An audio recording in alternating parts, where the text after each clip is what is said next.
네, 오늘은 성경에서 나타난 숫자 마지막일 것 같습니다. 제가 많이 양은 몇 가지가 안 남아 있습니다만 오늘 가능하면 마치도록 하겠습니다. 숫자 13에 대해서 하겠습니다. 13은 부정적인 숫자로 잘 알려져 있죠. 한국 사람들은 4자를 싫어합니다만 유럽 사람들은 13을 싫어한다 그래요. 서양 사람들은 특히 이제 13일의 금요일 이러면은 그날을 굉장히 꺼려하고 부정적으로 많이 생각을 하죠. 왜 그러냐면 금요일을 이제 그들은 예수님이 죽은 날로 생각하고 13도 성경에서 부정적인 날인데 그것이 두 개가 합쳐지니까 더 부정적인 그런 날로 이제 생각을 한다고 그래요. 우리하고는 무관합니다만 어쨌든 성경적으로도 13이라는 숫자는 부정적입니다. 물론 모든 13이라는 숫자가 부정적인 것은 아니지만 대체적으로 13이라는 숫자가 부정적인 면들이 많이 있다. 예. 창세기 13장은 아브라함과 롯의 불가 나오고요. 특히 13장 13절 한번 보겠습니다. 13장 13절.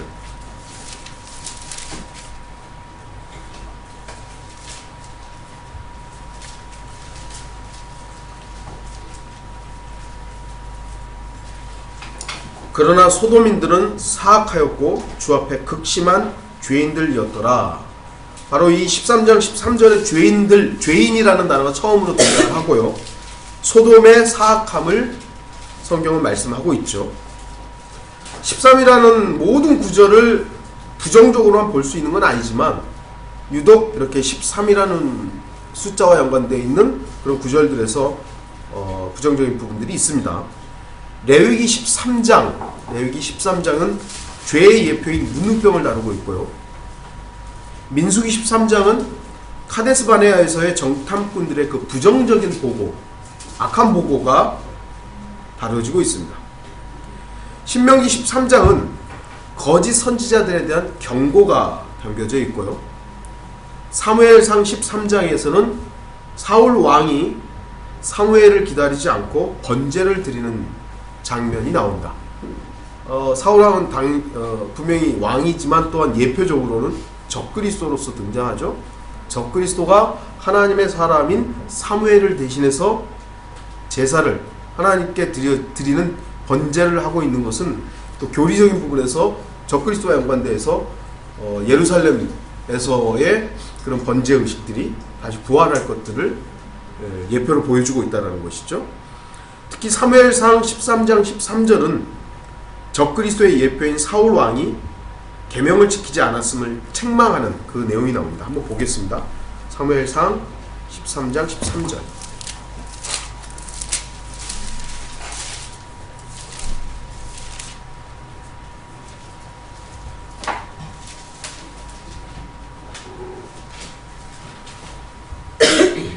사무엘이 사울에게 말하기를 왕이 어리석게 행하였나이다. 주 왕의 하나님께서 왕에게 명령하신 계명을 지키지 아니하였나이다. 그리하였더라면 주께서 이제 이스라엘 위에 왕의 왕국을 영원히 세우셨을 것이니이다. 하나님의 계명을 지키지 않았다라는 부분에서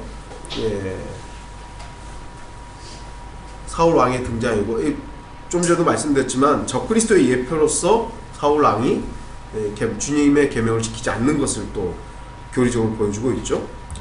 사무엘하 13장에서는 암논의 범죄가 나오고요. 또 압살롬의 복수가 다뤄지고 있습니다. 모든 13장을 다 이렇게 볼 수는 없고요. 좀 긴 책들이 13장을 넘어가는 책들이 좀 있고 13장이 안 넘어가는 책들이 있기 때문에 다 다룰 수는 없죠. 이사야 13장 14장에서는 루시퍼가 다뤄주고 있습니다만 13장에서는 적그리스도의 왕국을 예표하는 부분들이 다뤄지고 있습니다. 그리고 에스겔서 13장에서는 거짓 선지자들에 대한 예언이 다뤄지고 있습니다. 13이라는 다니엘서 13장에 있나요? 다니엘서 12장까지만 있습니다. 그래서 13을 다루지 않고 있다는 의미에서도 다니엘서의 의미가 또 있다라는 것을 우리가 예언적으로 또 볼 수가 있다라는 것이죠. 대략 구약은 이렇게 다뤘고요. 마태복음 13장 13절 보겠습니다. 마태복음 13장 13절. 마태복음 13장은 천국의 비유들을, 천국의 신비들을 말씀하고 있는 부분들이죠. 거기에 13장 13절,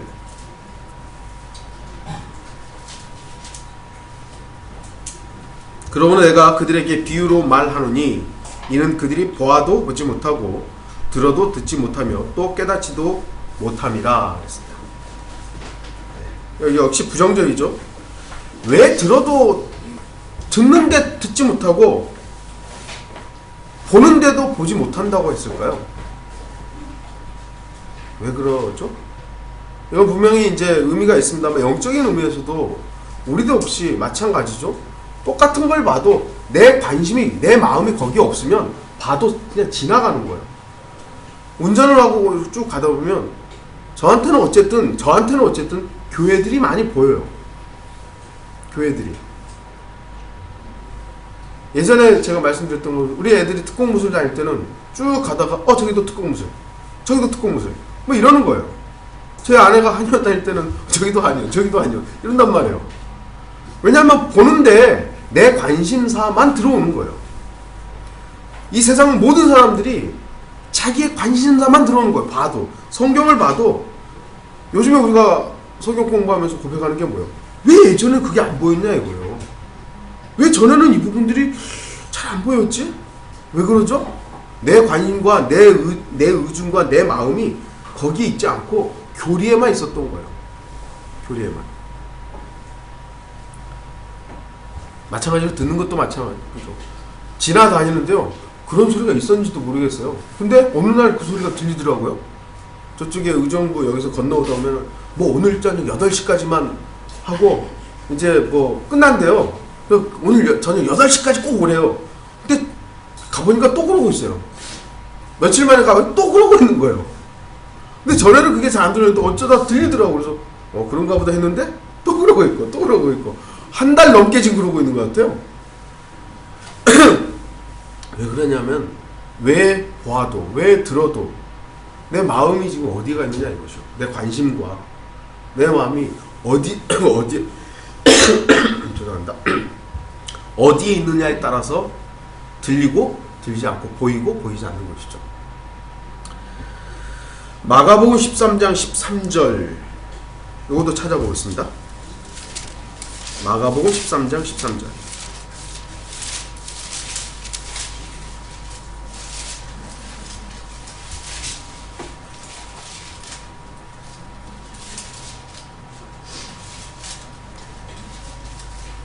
또 너희는 내 이름으로 인하여 모든 사람에게 미움을 받으리라. 그러나 끝까지 견디는 자는 구원을 받으리라. 이 구원이라는 단어 때문에 마치 조금 이 구절이 긍정적으로 볼 수 있지만 여기서는 중요한 것은 미움과 끝까지 견디는 것이죠.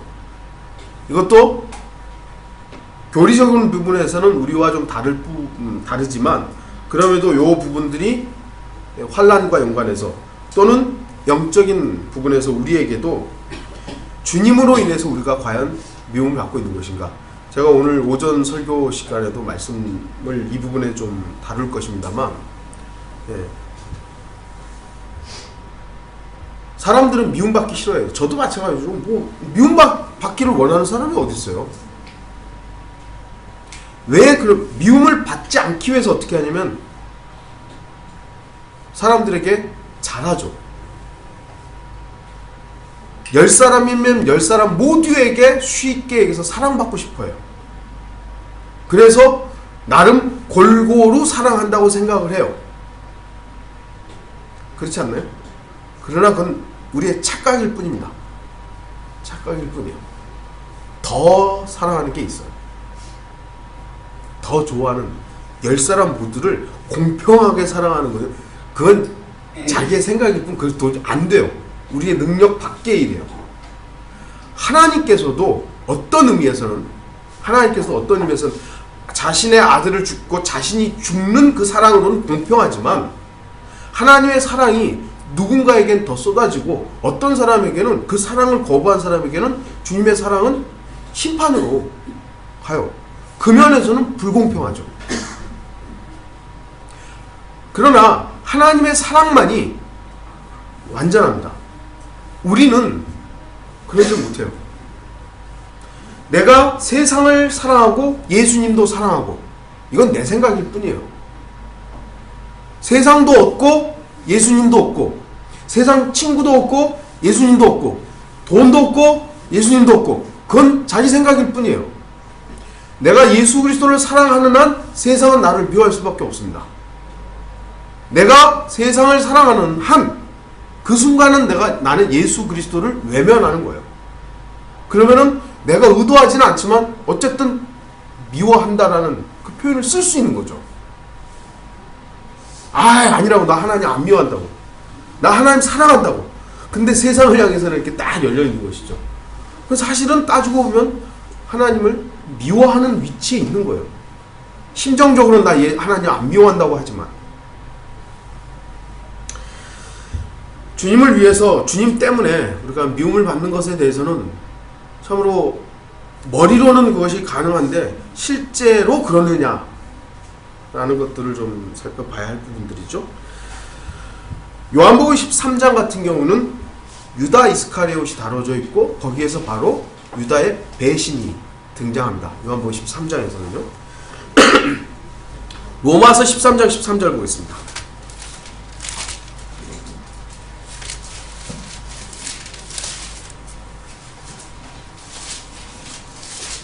로마서 13장 13절.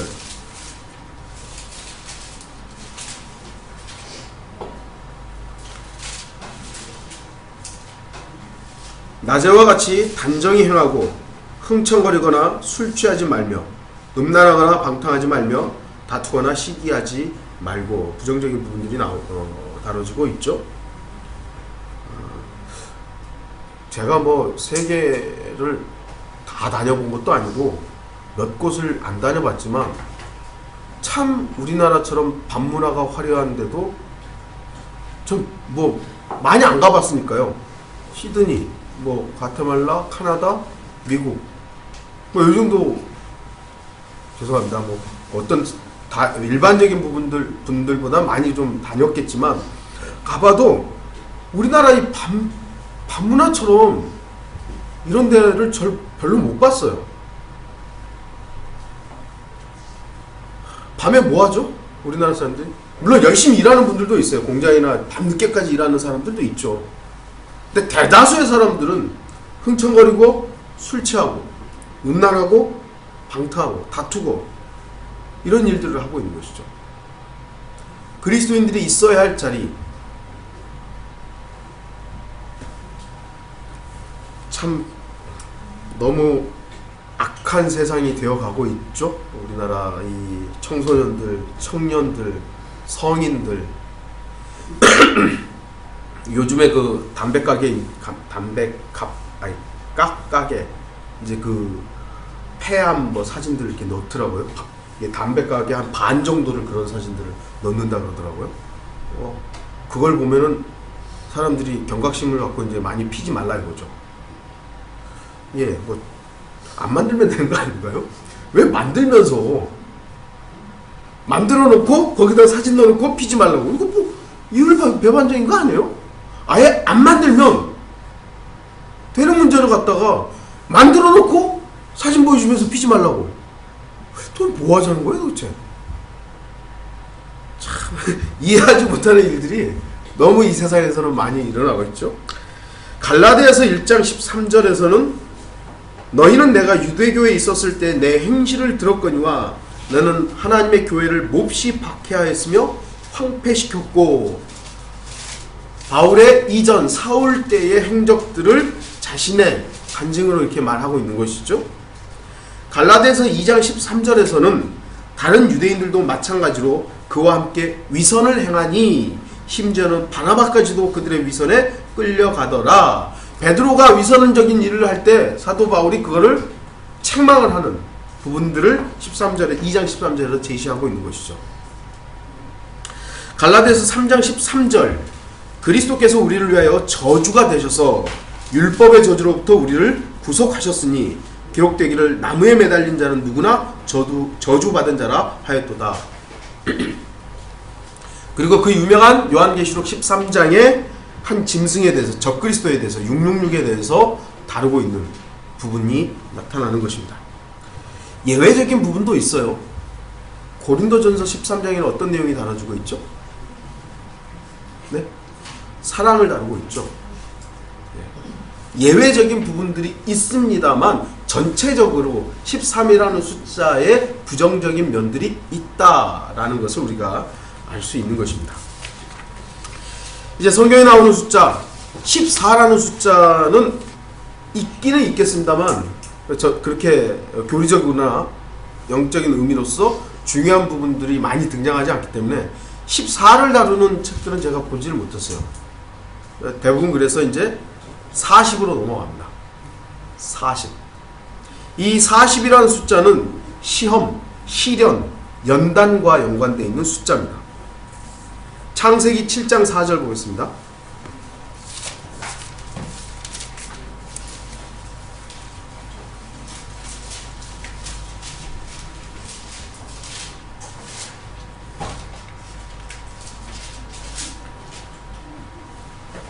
(7장 4절) 이제 7일이 되면 내가 40일 낮과 40일 밤 동안 땅 위에 비를 내려 내가 지금 모든 생물을 지면에서 쓸어버리리라 하시니라 했습니다. 하나님께서 시험하시고 연단하시는 숫자가 바로 40으로 되어 있죠. 7장 12절 보시면 비가 땅에 40일 낮과 40일 밤을 내렸더라. 7장 17절 보시면 땅에 홍수가 40일 동안 있은지라 물이 불어나서 방주를 띄우니 방주가 땅 위로 들리더라. 8장 6절 보시면 40일의 마지막 날에 노아가 자기가 만든 방주의 문을 열고 또 40이라는 숫자와 연관해서 창세기 25장 20절에 이삭이 40세에 시리아인 라반의 누이 즉 파다나람의 시리아인 부두엘의 딸 리브카를 아내로 얻으니라 되어 있습니다. 그 동안에 기다리고 있어요. 40년 동안 이삭은 아내를 얻기 위해서 기다렸던 인내의 시간들이 필요했던 것이죠. 출애굽기 16장 35절에 이스라엘 자손이 사람이 거하는 땅에 이를 때까지 40년 동안 만나를 먹었으니 그들이 카나안 땅에 경계에 올 때까지 만나를 먹었더라. 이스라엘 백성들 40년 동안 광야에서 이렇게 방황했던 것이죠. 방황이라는 표현보다도 주님의 다루심을 받았던 것이죠. 네, 40년 동안. 또한 출애굽기 24장 18절 보겠습니다. 출애굽기 24장 18절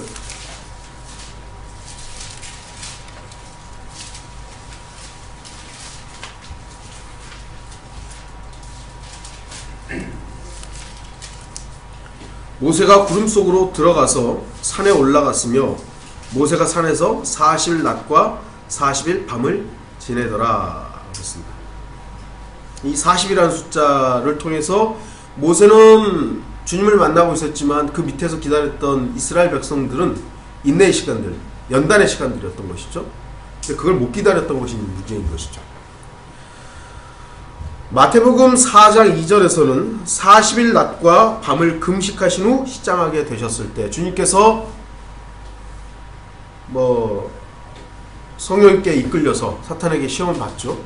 그 기간 동안이 40일 낮과 40일 밤 금식했던 것입니다.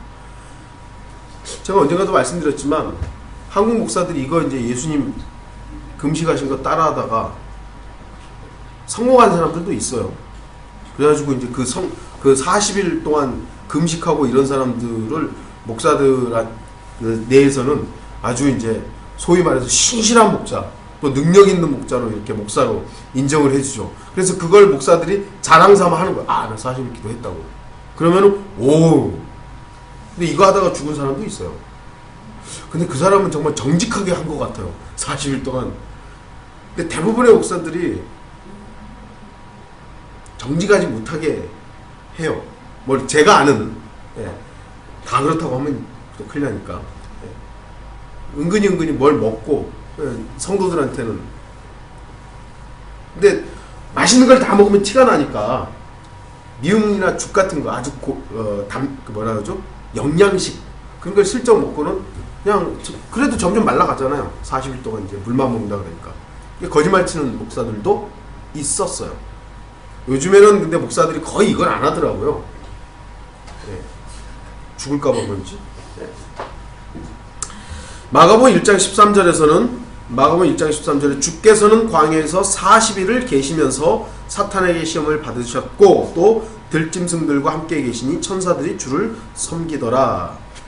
이거를 보면서 저는 그 석가모니도 뭐죠 무슨 보리수 밑에서 과부자 틀고 해탈을 하고 있을 때 도 닦고 있을 때 베레벨 유혹들이 있었죠. 그러니까 멍청한 사람들이 요걸 이제 예수님 그 뭐라 그러죠 흉내냈다 뭐 이런 사람들도 있는데요. 말도 안 되는 소리들이고, 그러니까 뭔가를 이겨내는 부분에서는 많은 유혹들이 있음을 우리가 영적으로 알 수 있습니다.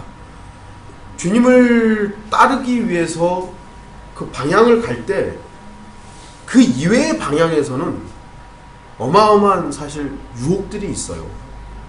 그 이외의 것들에 대해서. 네, 어쨌든 40이라는 숫자가 시련과 연단과 연관되어 있고요. 사도행전 1장 3절에서 예수께서 고난을 당하신 후 자신이 살아계심을 그들에게 많은 무한 증거들로 보여주시고 40일 동안 그들에게 보이시며 하나님의 나라에 관한 일들을 말씀하셨노라. 사도들에게 또한 제자들에게 주님을 따랐던 사람들에게 40일 동안 무오한 증거. 왜냐하면 자기 자신이 주님이 부활한 것만큼 더 확실한 증거가 어디 있어요. 제자들은 분명히 예수님이 죽으심을 목격했던 것이고 두려워 떨어서 모여 있었는데 주님이 부활하신 그 몸으로 그들에게 나타나신 거예요. 그거보다 더 확실한 증거는 없죠. 근데 그분이 이제 직접 소위 직감을 하는 거죠. 40일 동안 어떤 내용을 했는지는 잘 나타나지 않았지만 분명히 하나님의 나라에 관한 일들 이것을 성경은 말씀했다고 나와 있어요. 하나님의 나라, 하나님의 왕국. 사도행전에서는 하나님의 왕국, 마가복음, 누가복음, 요한복음에서는 하나님의 왕국이지만 마태복음에서는 천국이란 말이죠. 하늘의 왕국. 하나님의 왕국, 하나님의 나라는 천국을 배제하지 않아요. 천국이 포함되어 있는 하나님의 나라예요. 그러니까 이스라엘 제자들이 그래서 그 때가 이때입니까? 라고 물어보는 거예요. 40일 동안 엉뚱한 얘기를 한 게 아니라 주님께서 이제 왕국에 대해서 말씀하셨기 때문에 제자들은 이제 그때가 바로 지금입니까? 라고 물어볼 수밖에 없는 거죠. 만약 제자들이 엉뚱한 얘기를 해서 야 너네 40일 동안 뭐 들었어? 이렇게 해야 될 거 아니야.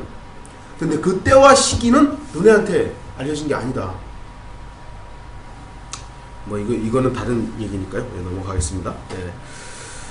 고린도후서 11장 24절에 유대인들로부터 40에 하나 뺀 매를 5번이나 맞았고, 그러면서 이 40이라는 숫자와 연관해서 사도 바울은 엄청 맞은 것입니다.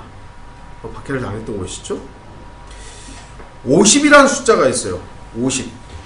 이 숫자는 준비와 연관되어 있고 일과 연관되어 있고 어떤 것으로부터 면제되는 숫자이기도 합니다. 시간이 좀 그러니까 다 찾아볼 수는 없고 방주를 만들 때 방주의 너비가 50큐빗이었어요. 출애굽기 18장이라든지 50부장이 나와요. 10부장, 50부장, 100부장, 뭐 1000부장 이런 식으로 이제 나가죠. 그러니까 어떤 일들을 시키는 사람과 연관했을 때 50이라는 숫자가 사용되고요. 출애굽기 26장에 보면은 성막에 쓰이는 휘장의 고리가 있어요. 고리가 50개씩이에요. 걸쇠도 50개씩이에요. 뭔가 쓰임과 연관되어 있죠. 쓰임과 연관되어 있고요. 성막의 뜰의 폭도 50큐빗이에요. 서쪽 뜰도 50큐빗, 동쪽 뜰도 50큐빗. 뜰 전체의 어떤 폭이 50큐빗으로 이렇게 사용되고 있습니다. 그리고 어떤 사람을 정해진 값을 매기는 데 있어서도 50큐빗이 사용되고 있는데요. 레위기 27장 3절 보겠습니다. 레위기 27장 3절.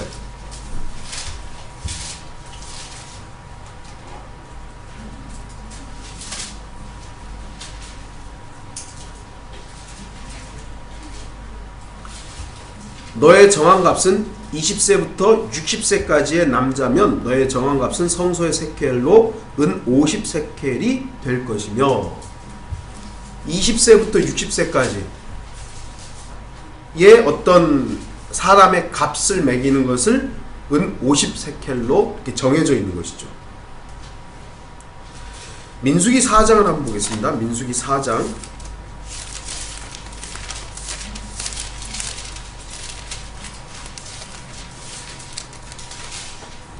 35절.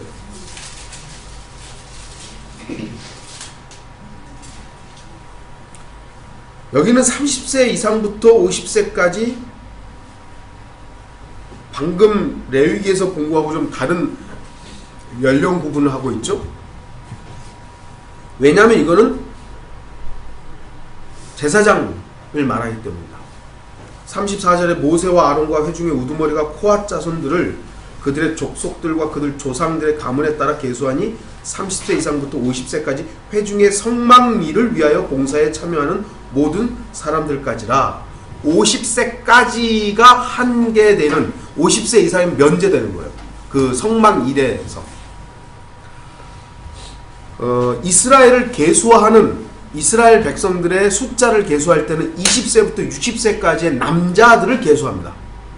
그래서 20세 이상부터는 성경에서는 전쟁에 나갈 수가 있는 거예요.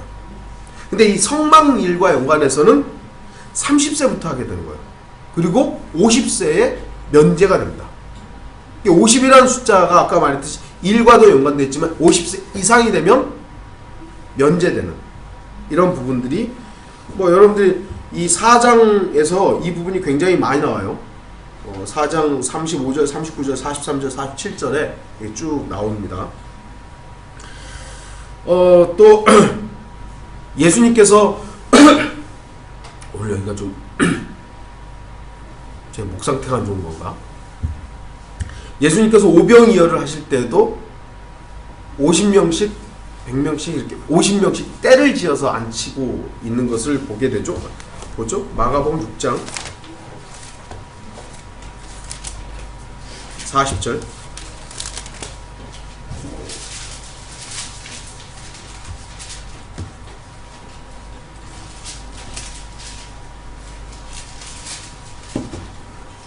그들이 100명씩 혹은 50명씩 때를 지어 앉더라 그랬습니다. 어떤 단위를 구성하고 아까 말했듯이 어떤 일을 하고 그 일로부터 면제되는 숫자가 50과 연관되어 있다라고 볼 수 있습니다. 50은 이 정도로 좀 다루고요. 좀 마무리를 짓겠습니다. 성경에 이제 더 많은 숫자들이 많이 나오죠. 오늘 제가 오전에도 설교하겠습니다만 153마리 물고기를 잡아요. 분명히 하나님께서 그렇게 숫자를 정확하게 딱 명시한 데는 이유가 있을 거예요. 근데 아직까지 왜 153마리를 기록하는지 성경적으로 입증한 설교자나 신학자가 없어요. 여러 가지 해석들이 있긴 하지만 그러면 모르면 모르는 대로 냅두면 돼요. 괜히 그거를 어줍지 않게 막 해가지고 그럴듯하게 해석해놓고 그걸 강요하거나 그것을 짜맞추는 것은 어리석은 짓이야. 이따가 설교하겠습니다만. 그래서 성경에 나와 있는 모든 숫자를 우리 다 아는 건 아닙니다. 그러나 대체적으로 지금까지 알려져 있고 알 수 있는 숫자들의 대략들이 지금 그렇다는 것이죠. 우리는 성경에 나타나는 숫자들을 왜 공부하냐면 하나님께서 그렇게 기록하신 의도, 그 숫자들을 사용하신 의미가 있기 때문인 것이죠. 그래서 우리는 더 어떤 의미에서는 말씀을 이렇게 공부해야 됩니다. 하지만 아까도 제가 기도하면서 말씀드렸지만 이것을 단순하게 머리에만 기억하고 머리로만 이해하기 위해서 성경을 공부한다면 우리는 참 어리석게 됩니다. 이 말씀을 우리가 공부하는 이유는 이 말씀 나에게 살아있는 능력이 되어야 하기 때문이에요. 이 말씀으로 살아야 하기 때문에 우리가 이 말씀을 공부하는 것이지, 많이 배워가지고 자랑하고 남 앞에서 그 지식으로 판단하기 위해서 우리가 성경을 배우고 있다면 우리가 마귀의 위치에 있게 된다는 것을 기억하는 그런 성도들 되기를 바랍니다. 11시에 예배 시작하겠습니다.